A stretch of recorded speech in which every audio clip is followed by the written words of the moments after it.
There are three major aspects of sin, according to biblical revelation and Christian reflection on the sin teachings of the Bible.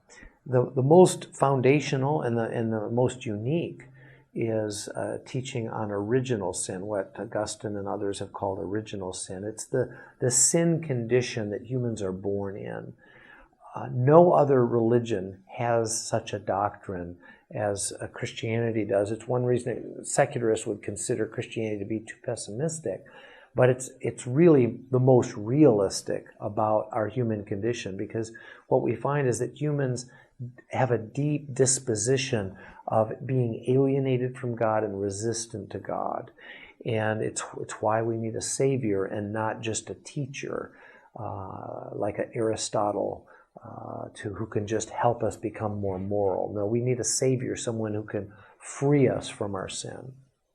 But in addition to original sin, human beings are also capable of committing personal sins. And these are the ways that most people think about sin, is that sins are evil deeds that I commit and do wrong. And they are an important part of biblical teaching about sin. But we also want to think of them as a sign of original sin. The sins that I commit are indicators that I have this deeper problem of being alienated from God or not perfectly aligned with God. If we practice personal sin over time, it develops into what some have called a vice. And this is where a sin disposition becomes woven into our character, so that we tend to sin in a certain habitual way again and again.